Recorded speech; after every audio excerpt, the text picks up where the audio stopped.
Good morning, Central Baptist Church family. It is cold. So cold, in fact, that it might be winter again. This quarantine has caused me to lose my mind and all sense of time. And so, since it might be winter now and we somehow skipped through summer, I would like to wish you all a Merry Christmas. Hope you have a wonderful day today. Oh man, seriously, it's crazy. I can't believe how cold it is today. But we're going to do this quickly because for whatever reason I decided to come outside. Well, I came outside because my kids are loud and crazy if I'm inside. So, Romans 16. We're going to finish out the book of Romans today, which is absolutely crazy. And I think it's an appropriate chapter for our time because at the end of the chapter, as Paul so often does, he just starts talking about people. He says, I commend unto you Phoebe, our sister, which is a servant of the church, which is at Cenchrea, that you receive her in the Lord. And then he says in verse 3, greet Priscilla and Aquila, my helpers.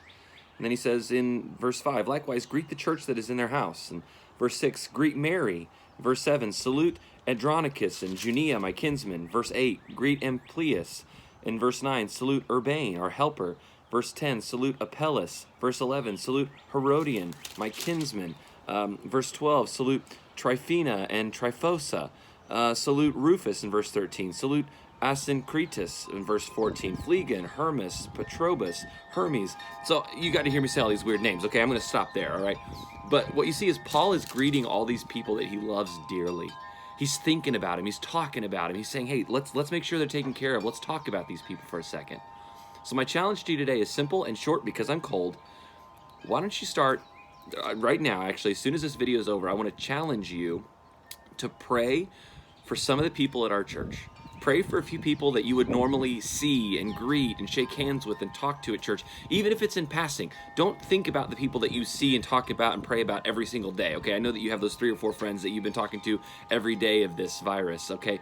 I'm talking about people that maybe you haven't thought about in a few days, people that you've kind of lost touch with ever since we've been out of church. And then not only pray for those people, but I want you to reach out to 2, maybe even 3 of them, okay? So send a text message to somebody. Maybe even give a phone call if you feel close enough to them, or compose an email if that's your thing, if you have their email address. But reach out to somebody who you wouldn't ordinarily talk to aside from church. Somebody, like I said, that maybe you've lost contact with, all right?